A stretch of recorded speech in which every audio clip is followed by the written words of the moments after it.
Aloha, everybody. This is Cathy Bilsky, the Quantum Leap Let Light Unite show on UPRN Radio. And this is Friday, January 7th, 2022, the first time I was able to say that this year. I just want to tell everybody really quick, thank you for participating in World Enlightenment, and just start paying attention now to what happens on the planet. That's all I can say, especially the good things. And when you see maybe people standing up for a restaurant owner in Australia when the police are harassing them and actually get the police to back down, that's enlightenment. That's people with courage and really connecting to the creator and standing up for what's right. But tonight I thought we would have some fun and we would do some predictions with astrology with Dave Petrella, right? Okay. Which I call an Astrology Wiz. And he's gonna, we're gonna discuss astrology and where the planets, what they hold us, what's in store for us this year. Hi Dave, come on in. How are you? Hey Cathy, yep, I'm good. How about you? I'm pretty good, but before we get started, I wanted to tell you something really, really funny that happened today to me at the store. Is that okay?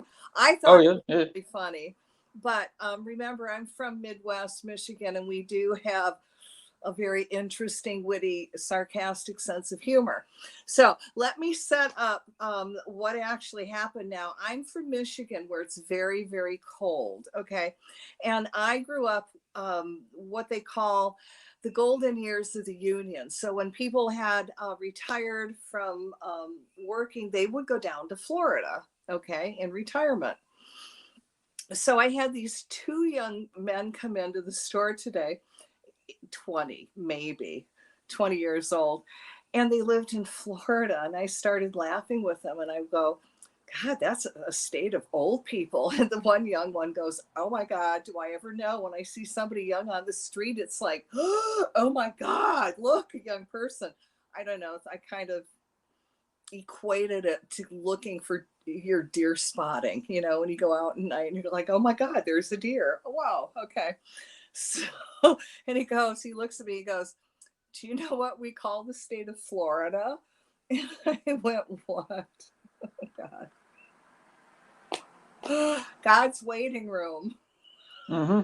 Oh my God, I'm sorry. It cracked me up. Now, coming from Michigan, and those of you that know geography, you'll know that Michigan is surrounded by water and all the way around. And it looks like a hand. So we said, we were raised in the hand of God.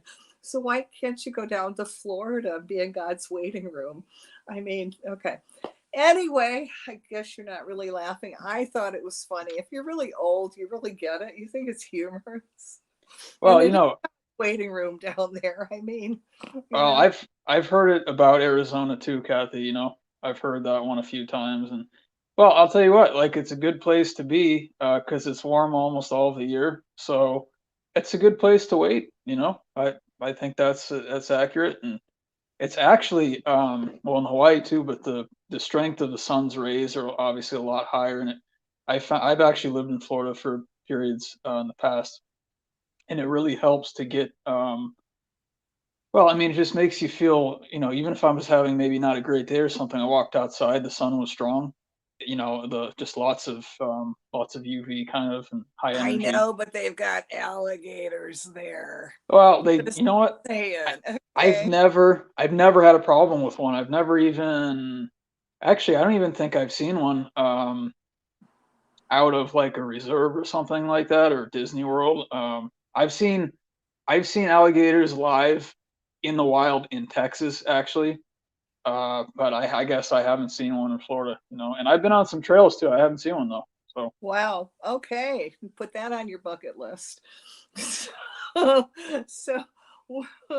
we're going to talk about astrology. So before we jump in, I kind of mentioned that, a lot of people don't know about the signs, and can you give a little blurb on each sign and what their basic characteristics are?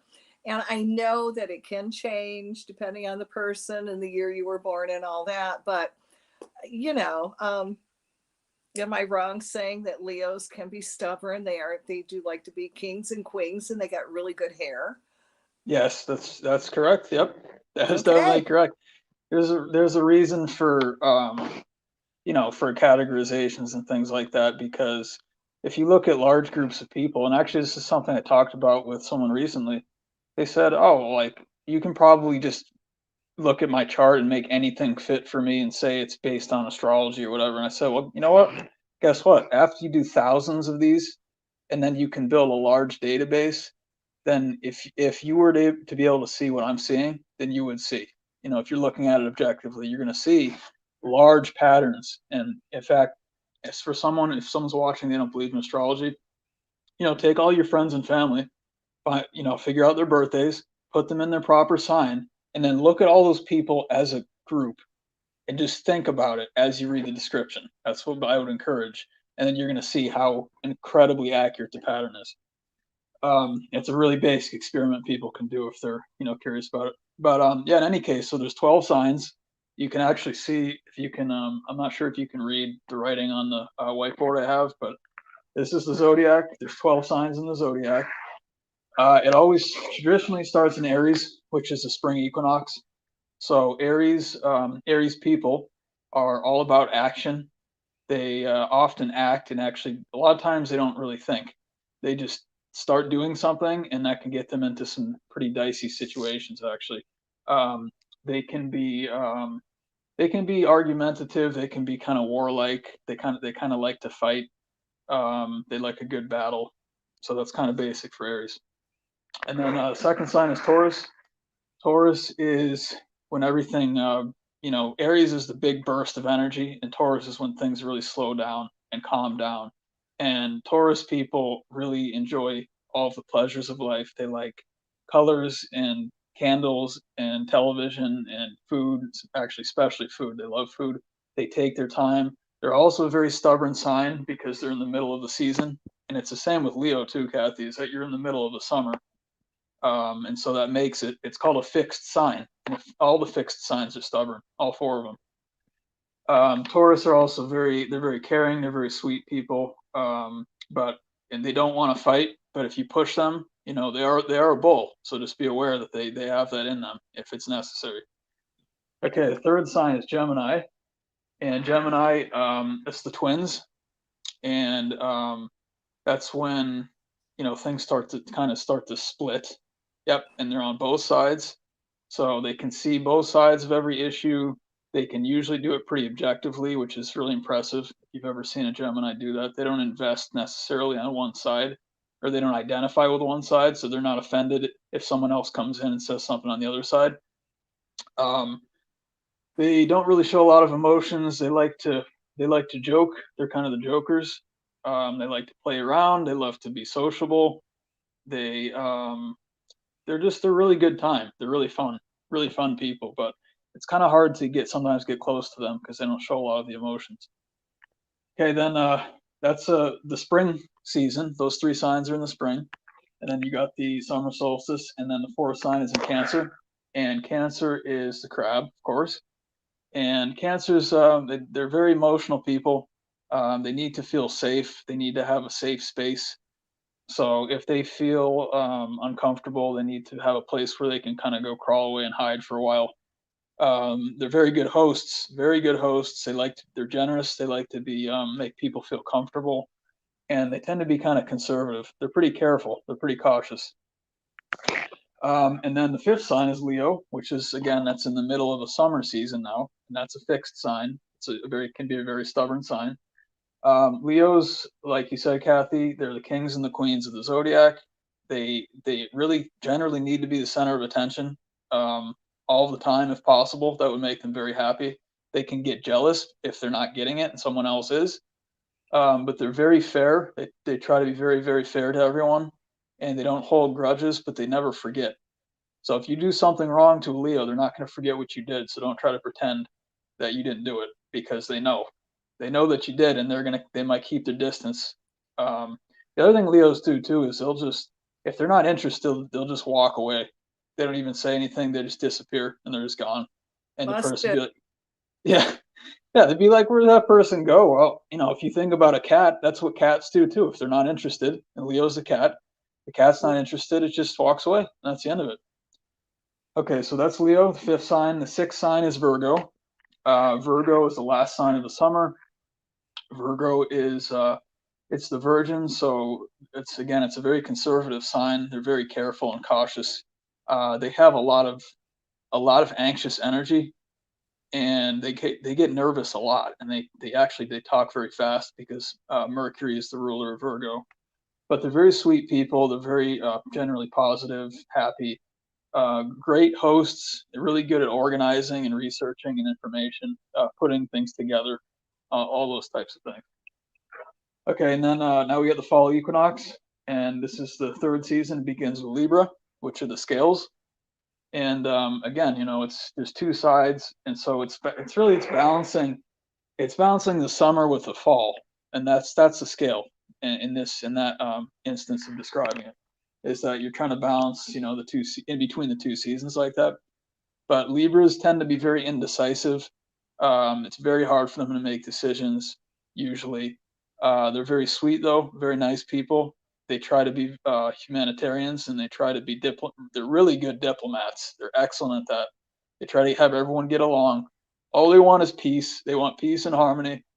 And you know, it's ruled by Venus, so anything to do with love and being kind and being generous to people and being fair, you know, of course, fair and justice. It's all these things. That's what Libra is. Okay, 8th sign is Scorpio. Scorpio contains Halloween, just to give people an idea of kind of some of the energy. And so Scorpios, they tend to be very intense people. They're very good leaders if they have the chance, but they, you know, if you're standing in their way and they have to get through, they will plow through you. So, you know, just be aware. It's not a gentle sign usually. Now, if they feel understood, they can be a very loyal person. They can be very loyal to you, but they have to feel like you're understanding who they are and what they want and what they're about. They don't usually show their full, really actually anything they have in terms of their deck of cards. They kind of keep everything secret. They like to monitor everything. They kind of watch and survey everything. They have a lot of dark interest in dark mysticism and occult topics and things like that. Okay, I was always said you don't really make a Scorpio mad because you think Leos never forget. The Scorpios, correct me if I'm wrong, not only don't they forget, but they really try to get back at you. Oh yeah, they will. And Scorpio is also a fixed sign, by the way, one of the 4, and they will. Well, it's ruled by Mars, so they will fight. They don't have a problem fighting, but they are actually kind of secretly sensitive, but they will never let that on.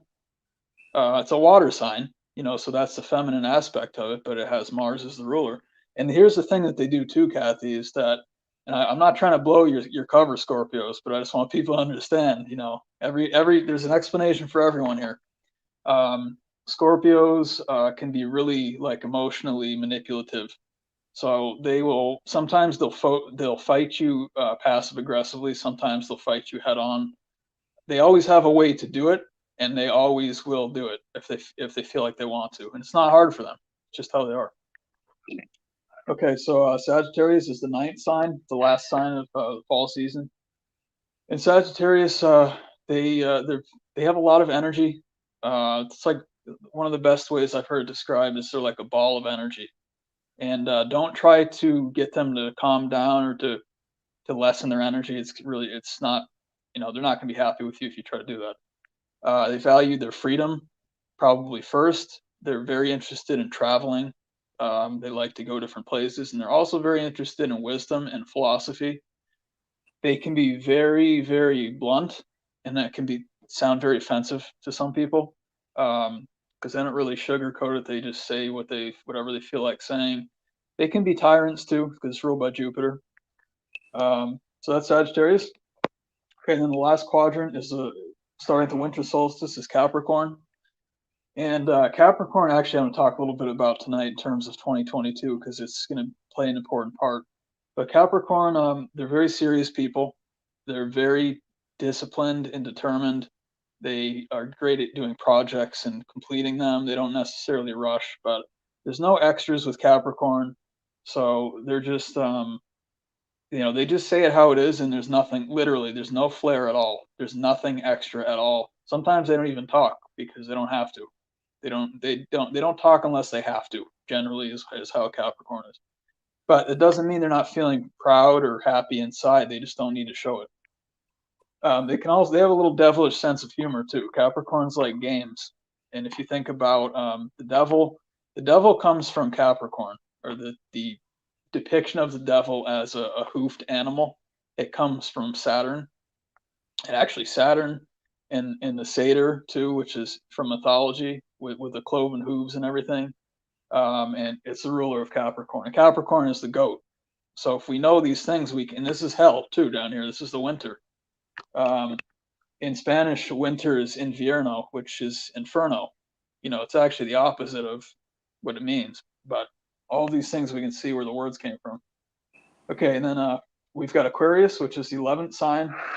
We're in the age of Aquarius now. So when I describe Aquarius, also think about basically roughly since 2012, this is the general energy that's going to be pervading the planet.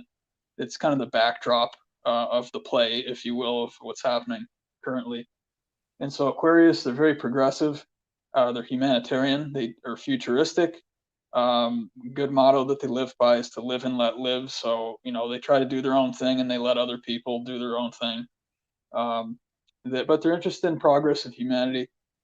They can be a little quirky, a little weird, a little bit strange. They like having weird things around. They like sometimes doing things just to toss things up and see how people respond to it. And sometimes it's also a serious sign, and sometimes they keep to themselves because they just do their own thing. But they're also pretty mystical people. Not as mystical as Pisces, which is the 12th sign, which is the last one. And Pisces is also going to figure very importantly in what we'll talk about too tonight, because Pisces people, they're the wisest sign of the zodiac. They have a little bit of all of the signs before them in them. And so it's actually called a mutable sign, so they can change. They can change who they are depending on circumstance.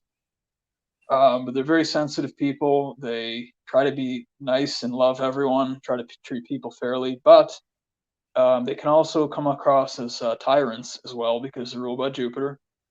And a tyrant, it'll feel like people will feel a lot of times judged by Pisces people, like you're judging me because you think I'm less than you or something like that. People just have to understand that they have a lot of good wisdom. And if you want wisdom, you really should listen to a Pisces. And if you want to talk about the dream world, also listen to Pisces, because they know all about that. So those are the 12. Okay, let's get into. We've got Mercury and retrograde coming up soon. Why should we be worried or concerned about it? Well, any of the retrograde planets, most people have like at least one in their birth chart, which is it's the state of the sky at the time you were born, which is the time and location, day and year, and all these things. And whatever was in that sky at that exact moment of birth, it gets stamped into your mental construct and into your physical body, and then you live with that template for the rest of your life. So a lot of people have a retrograde something, not always Mercury, but retrograde in general. It indicates that the energy is forced internally. And so it actually sets up a situation where it forces you to deal with energy inside of yourself as opposed to outside of yourself. And so what it does is, and I'll mention retrograde is the apparent backwards motion of the planet from the vantage point of Earth. It's not technically it's not supposed to be actually moving backwards. It just looks like it's moving backwards, but it creates internal karmic challenges generally, and it can create physical challenges in the body. Okay, so Mercury, being a fast planet and being a tricky planet, likes to play games. It's also the messenger from mythology too. And you know, it can do one of two things. And I always like to say that the astrology is very dualistic. So if people say, oh, it's a retrograde, it's going to be a problem. Well, you know, not necessarily. It might be. For a lot of people, they will feel it, but a lot of people will help them in their productivity.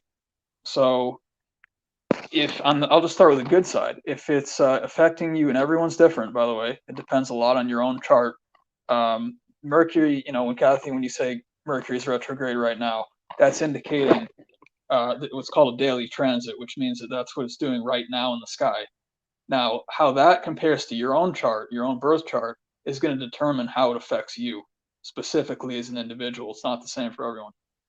But it can do one of two things. Either it can improve your speed. You know, if you're trying to do a project and like you need a boost, it might help you because it's a quick planet. But on the other side, it's just as possible that it could start to trick you and play games and kind of mess around and flip things around on you. And that's, you know, when most people say, ooh, Mercury retrograde, that's what most people are thinking. Is that, yeah, it can be very tricky.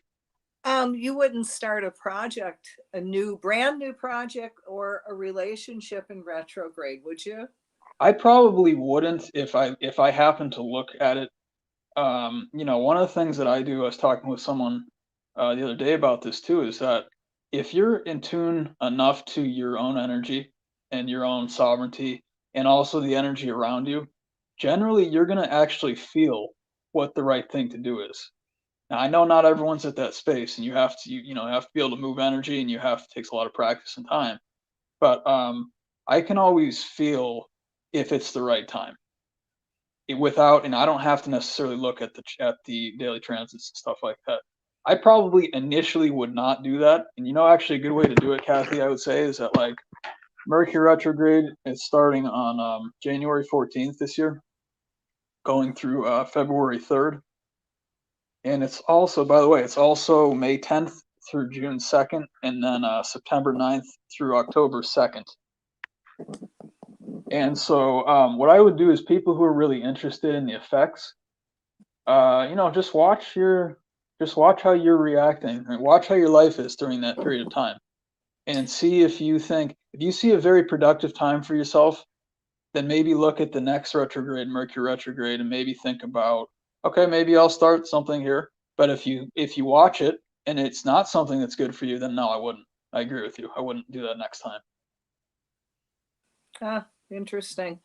My understanding also, it's a time where electrical equipment can break down. It goes for the weak spots and whatever, you know, whether you can have communication problems, phone problems, you know, like I said, your car can break down, your computer may not work, projects may not come together like you said.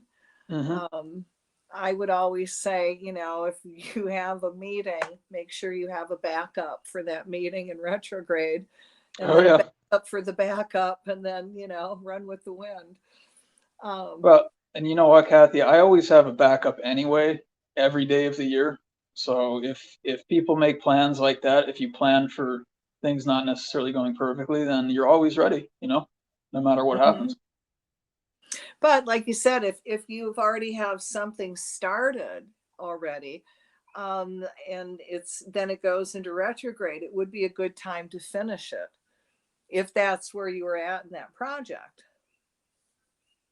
Yeah, sure. Or you could, if you had the time, I mean, you could technically wait until it's finished and then you could pick it back up if you wanted to.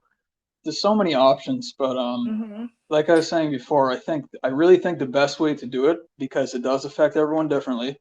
Some affects it good in good ways, some affects bad ways, is like watch this retrograde coming up starting January 14th and just see how you feel. You know, you could even, if you wanted to, you could even keep a journal and just see how your daily life is. Do you feel like you're being assisted or do you feel like you're being thwarted?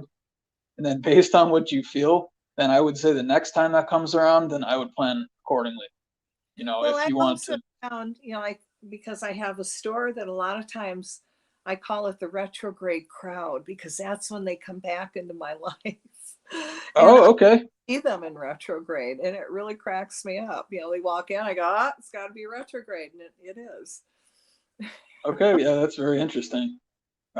You could say something similar maybe about like the full moon that has obviously a lot of effect. And the thing to remember too, well, here's the other thing that's important is Mercury it's a close planet relatively. So, you know, if you're even talking about physics, you know, whatever's closest is going to have a large effect. It does depend on the mass and volume and all kinds of different things in physics as well, but these are close familiar planets, and if they go in retrograde, they're not far away, so you're going to feel it, just like the full moon, you know, the Mercury, of course. And okay, sometimes you don't want to get out of bed when Mercury's in retrograde, you know? It's like, keep your conversations really short so you just don't have that communication. I put my foot in my mouth again, you know. yeah, that's a good point, Kathy, because Mercury it is the messenger, so it is in charge of communication.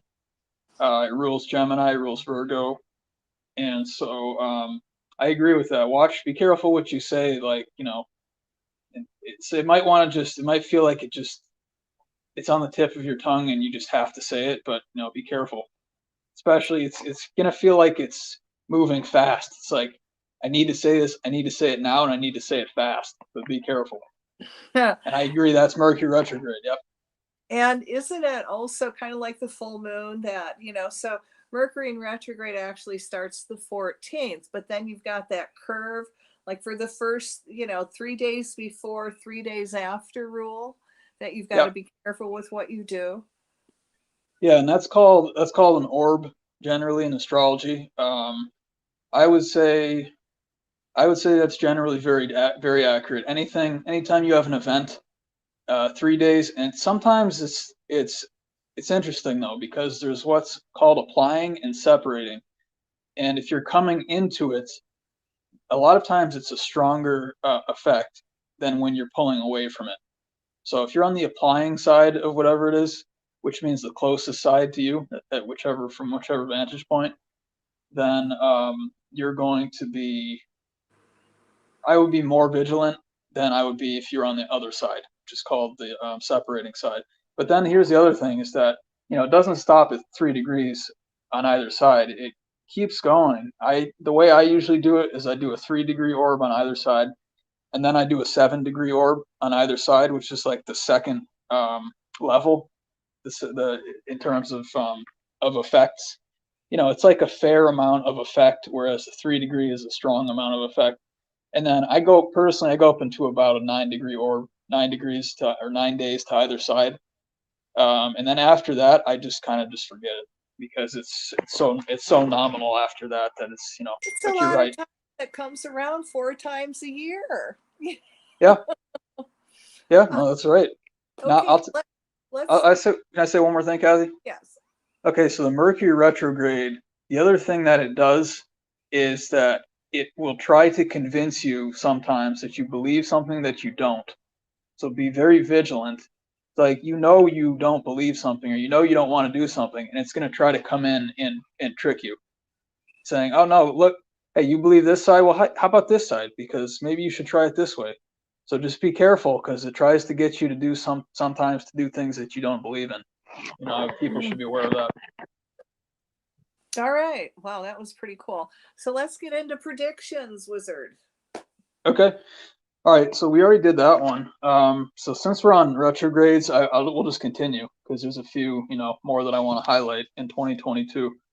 All right. So I already listed the 3 coming up for Mercury retrograde, and then we'll talk about really quick Venus retrograde. Now, Venus retrograde is, let's see, it actually started. We're actually in it right now, believe it or not. And so that started on December 19th. It's going all the way through January 29th of this month and this year, of course.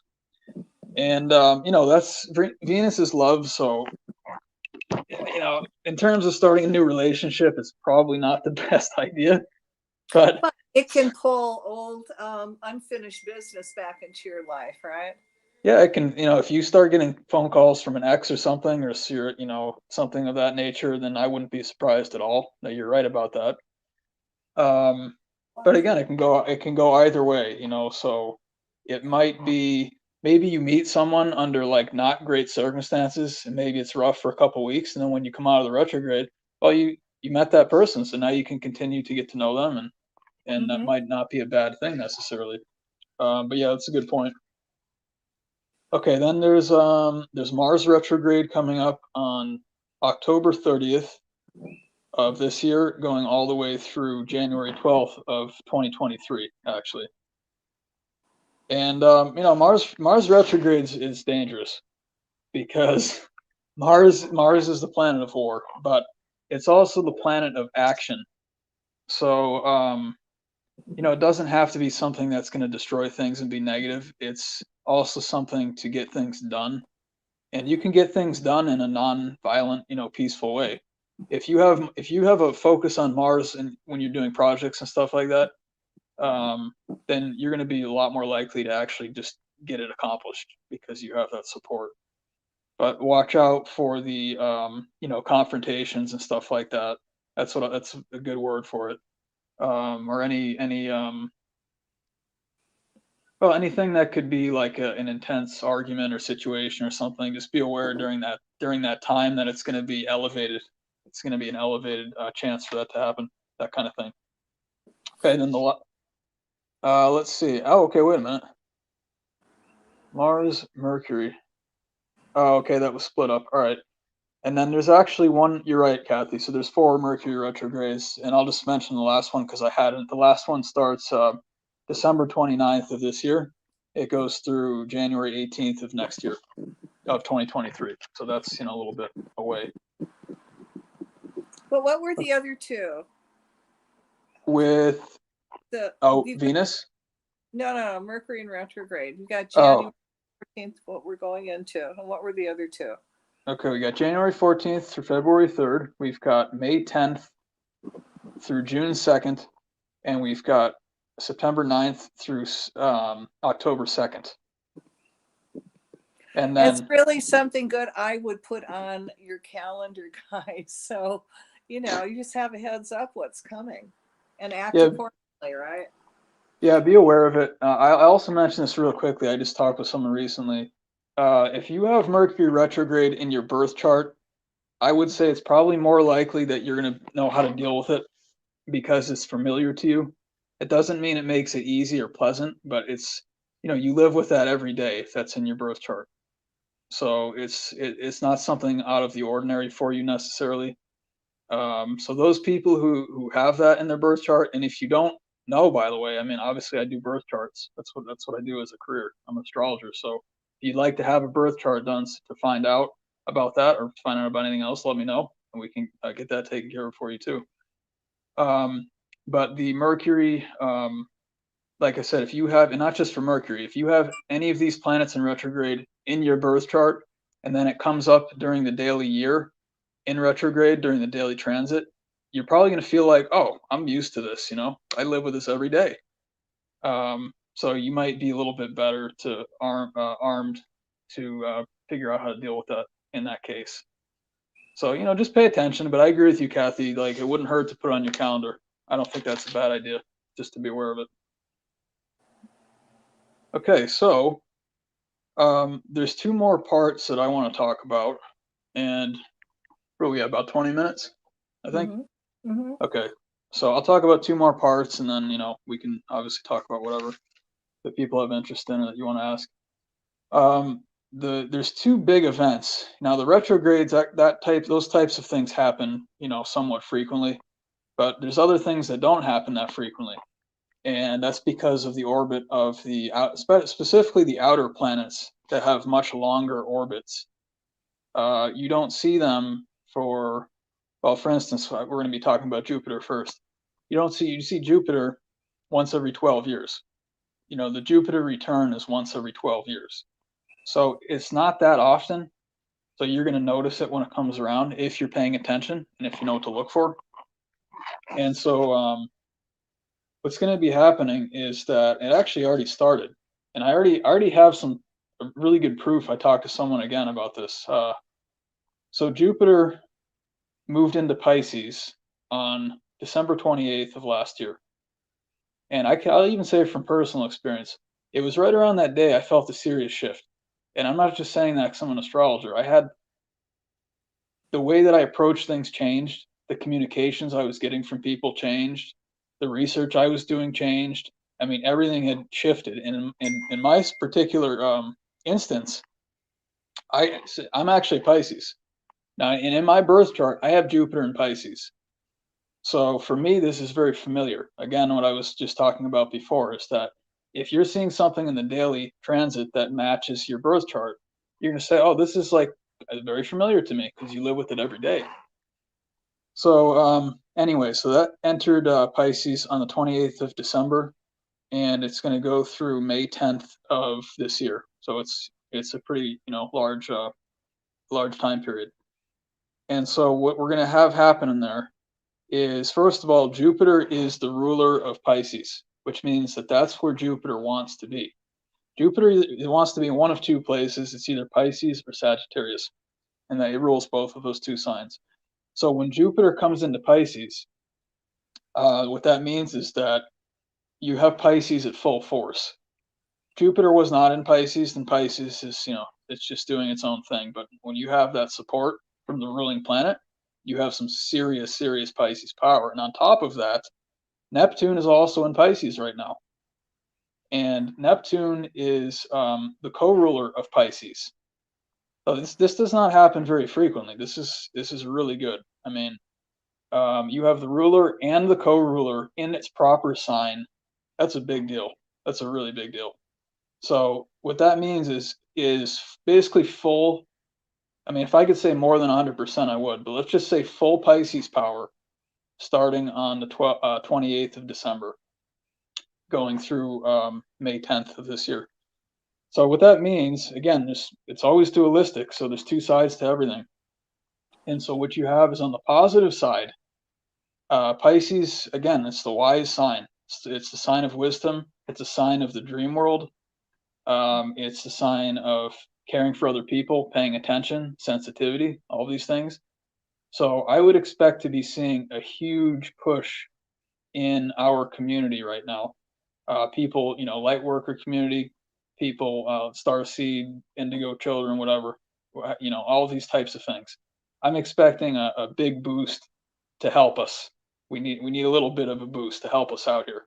And that's the boost we've been waiting for, Cathy. It's a really big deal. So anything to do with the dream world to having to do with wisdom, we're getting some serious assistance from that. Now, on the other side, Pisces is, again, like I mentioned before, it can also be a tyrannical sign. So Pisces, the tyrant, on the other side. And, in terms of what I would suggest is to pay attention to oppressive systems, because we're also going to be feeling a lot of that.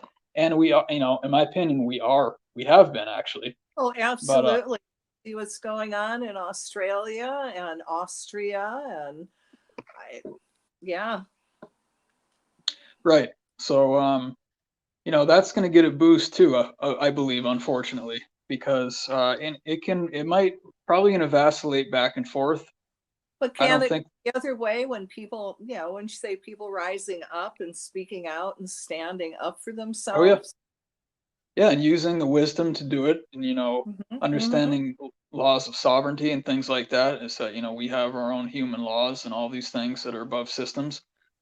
Yeah, it's both. It can be both at the same time. They can flip flop. It can be either or. So just the important thing is to know the possibilities that exist within that realm. It's on both sides. It's the tyranny aspect. And strong tyranny too, again, because this is Pisces at full power, or I should say, a lot of wisdom and high level spirituality, pulling from the dream world 100%, which also means spiritual guides and all these great things, assistants coming to Earth, things to help us, divine things, entities coming to help us. Okay, and then it's coming back actually October 28th this year, going through December 20th of this year as well. That's the second pass. So during those periods, you know, again, be looking out for the things that I was talking about. And if you happen to have, well, and again, it's something that, you know, if you know your birth chart and you know the positioning of what that's going to do for your own natal chart, then it's either, you know, it's either personally, it can help you, it can also be a challenge, or it can be both. And it depends on the aspects and the angles and all these things in your birth chart.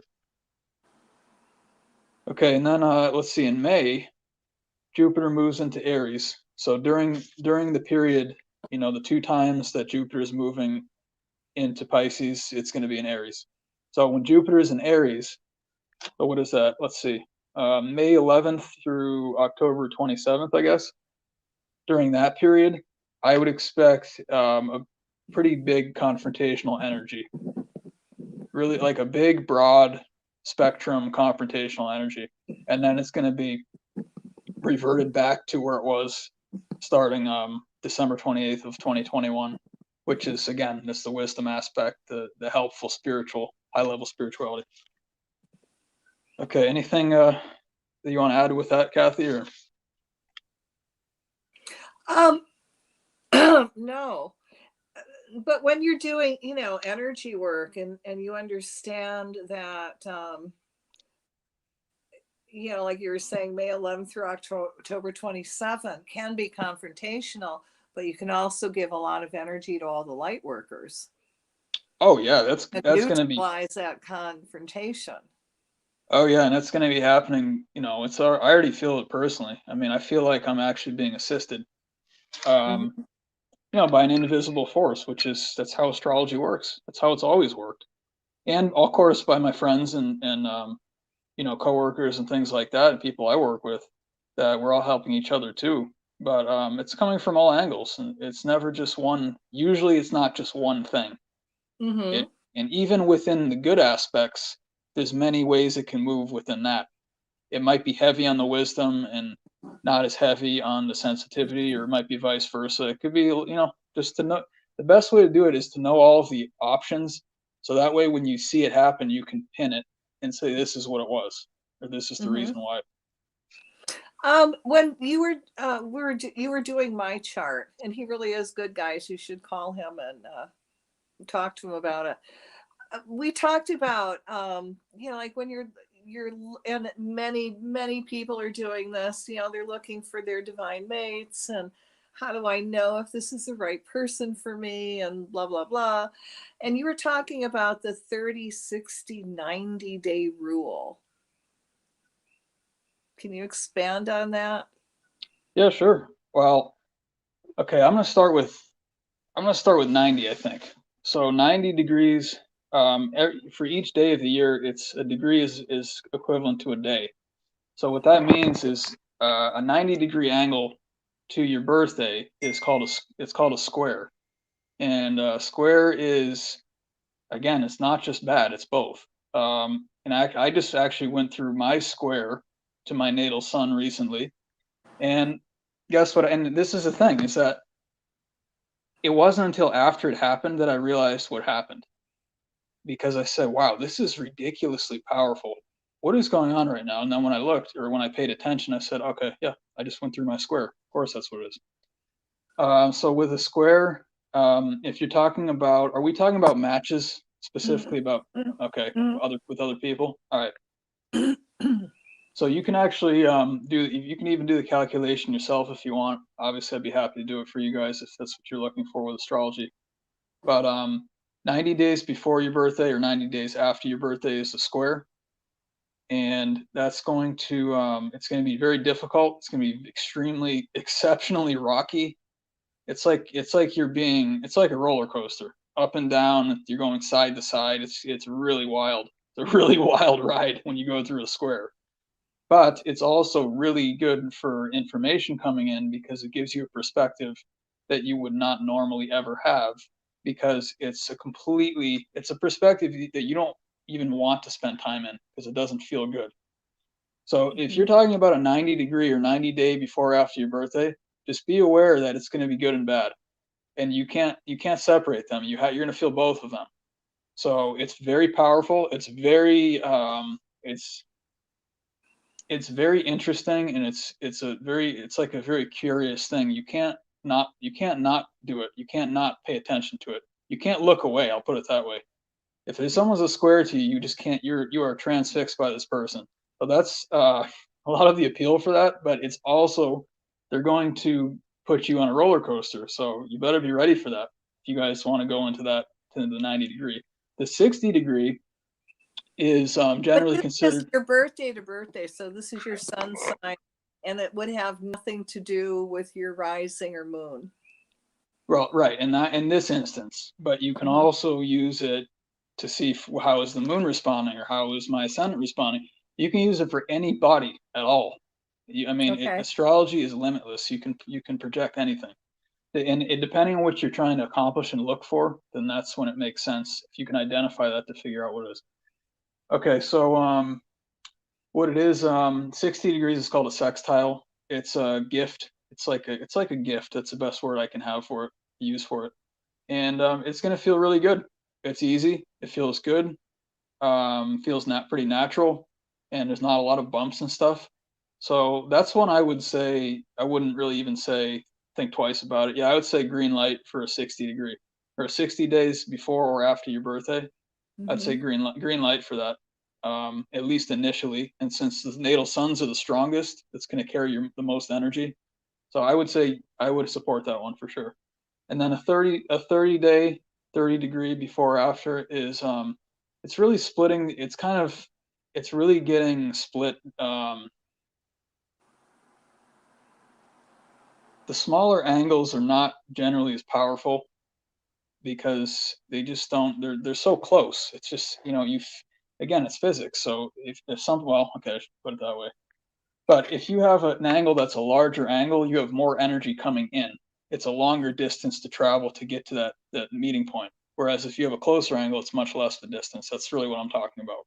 So for 30 degrees, I haven't spent a lot of time with that. I do spend some time with actually a 33 degree angle. You guys can look at that one if you want. That's one that, again, though, I feel like it's 50-50. So if you wanted to do that, look 30 or 33 before, 30, 33 after, and see how you feel if you can meet a person during that time. But out of all of those, in terms of if you want smooth sailing, I would go with 60. Yeah, but would you do the like 60, 63? Oh yeah, you can do. Or after. Yeah, you can do.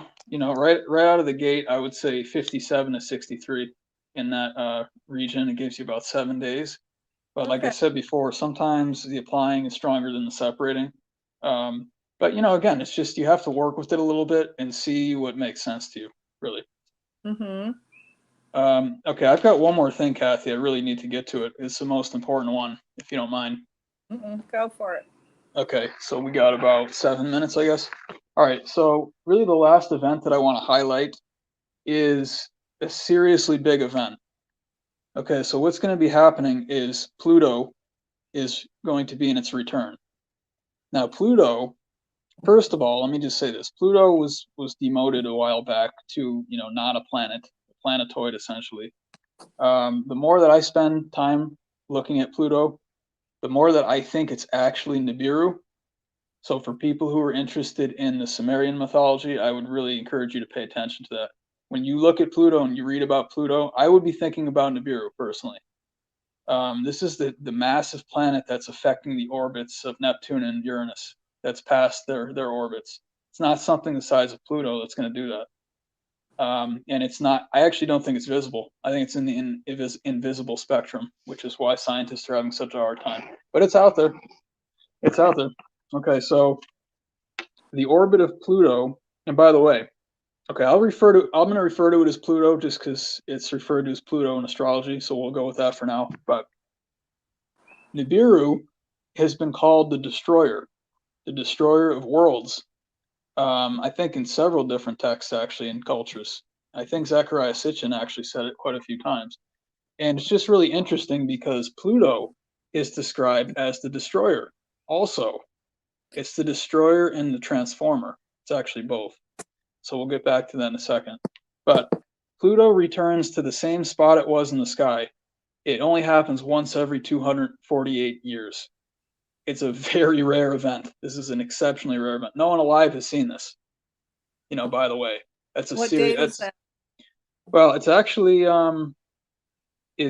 coming. Well, actually, here, let me say this first, Kathy. The last time that it was in the position it's going to be in this year was July 4th, 1776. Okay, we know that that was the inception of the United States. So heads up to everyone that we're going to be seeing a serious shift happening. It's going to be big, very powerful planet.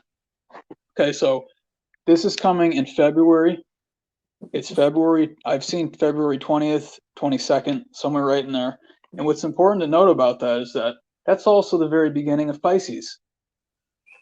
So, and what else did we just see with Pisces? You know, when we were talking about Jupiter, Jupiter just entered Pisces, and it's there with Neptune, ruler and co-ruler.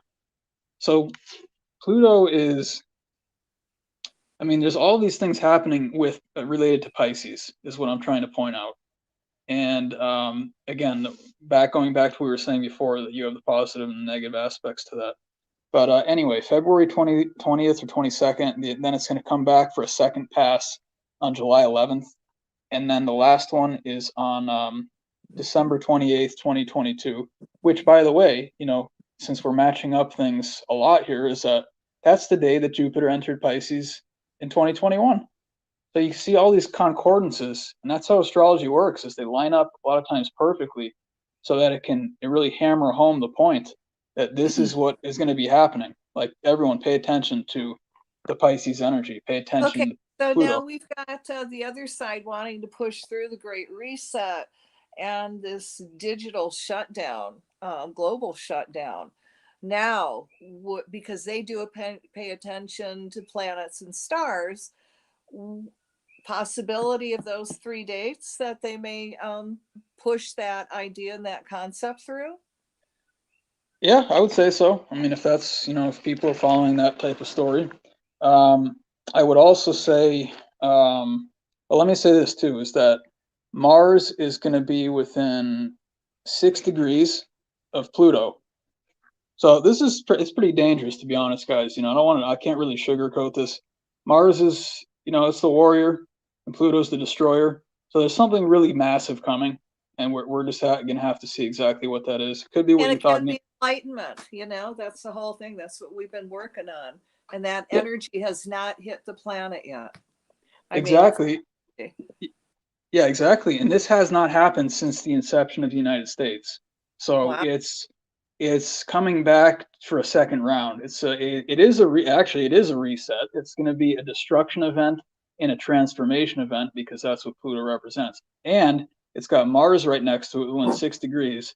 So it's going to have a lot of that militant quality to it to really, really push it through. I mean, it's not going to be hard at all. It's going to be very smooth pushing it.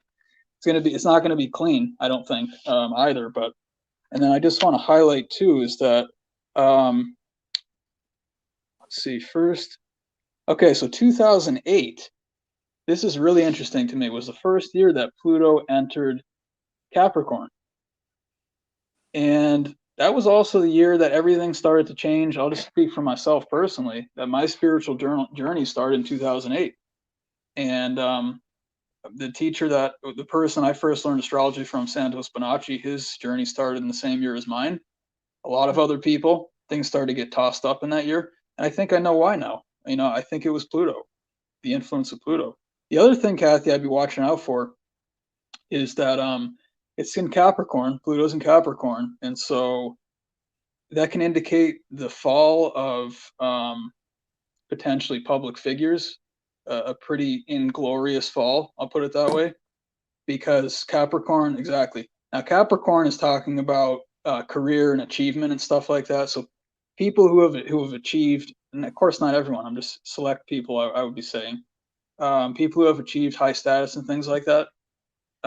We might be seeing some fall of some very prominent figures in the world. So we're talking about, say, for example, the people on the WEF, the World Economic Forum, that really are creating all this mess.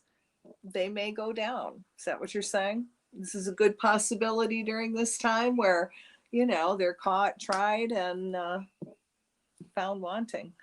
I think it's the best chance the past 248 years. Yeah, in my opinion.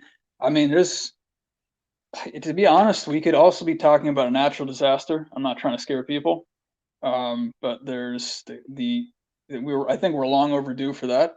Not that I want to see it, but because I when you're don't. doing energy work, though, you can do it to calm it down beforehand, so that doesn't happen.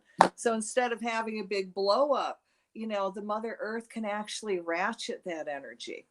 But if you know ahead of time that, you know, this energy and these days are coming, now that gives us the tools and the ammunition to neutralize it and to work on it. Yeah, I agree with that. We should always be proactive. And it could also be, you know, it could be an extraterrestrial event as well.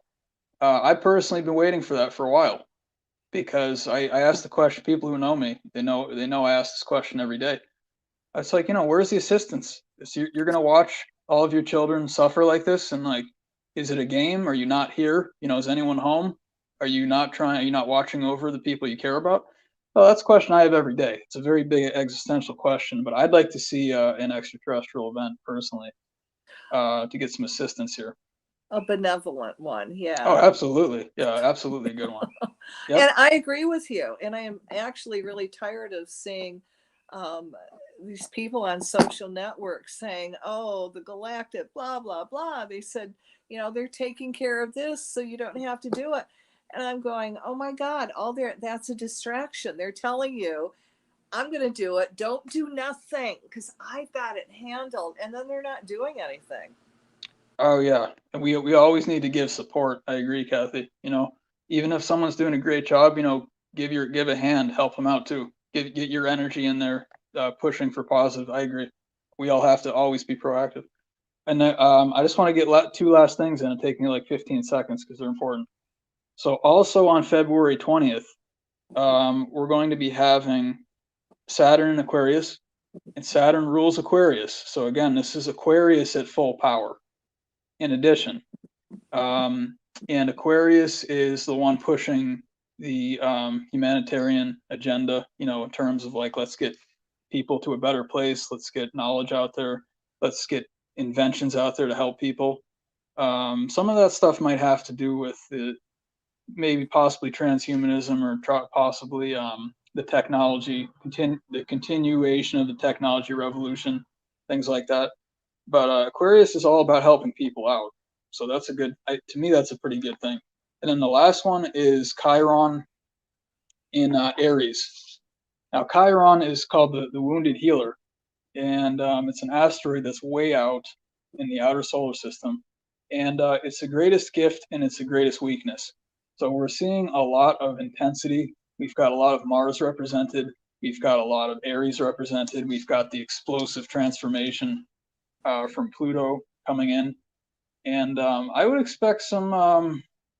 You know, I know I really don't want to see it happen, but just let's all be aware of anytime you have Mars in there and Aries in there in a favorable position, you're going to be seeing some real intensity. So just everyone, you know, be ready for that, and always do the best you can. You know, all of us too. Not that I want to cut you off, but we don't have much time left. So if people want to get a chart done and all that yummy stuff, and you're also an animal communicator. I can. I have, I mean, I kind of do it in a natural way. You know, the quieter your mind is, the more that you can communicate in the animal world, and they pick up on that. They want to know they can trust you. The more telepathic you are, the more chance you're going to have an animal really being able to communicate with you. I'll put it that way too. But actually, speaking of which, Kathy, you know, I know for a fact that at least so far, dogs and cats, they also have their birth charts, and it affects them equally. That's something I've done several times too. So if people want to look at that, if you've got a pet or something, you want me to look at that, I can do a chart for your pet. And in addition to that, like you mentioned, yeah, birth charts, relationship matching. I do business application things. If you have a business or you're trying to maybe select dates, things of that nature. Really anything astrology at all, I can figure it out for you. Of course, Okay. I also How did they teach find astrology. you? We've got 20 seconds. Okay. Yeah. Find me on Facebook, Dave Petrella. Instagram is Dave Petrella 12. If you want, you can send me an email, davepetrella@hotmail.com. And my last name is spelled P like Peter, Etrella. Well, there we go. Oh God, you're going to have to come back. This hour went by. Sure. Yeah. And on that note, this is Cathy Bilsky, the Quantum Leap Let Light Unite show on UPRN Radio. And this is January 7th, 2022. Have a great weekend. Be very safe and have a joyful weekend. Good night, everybody. See you next week. Night, Dave. Good night, guys. Thank you.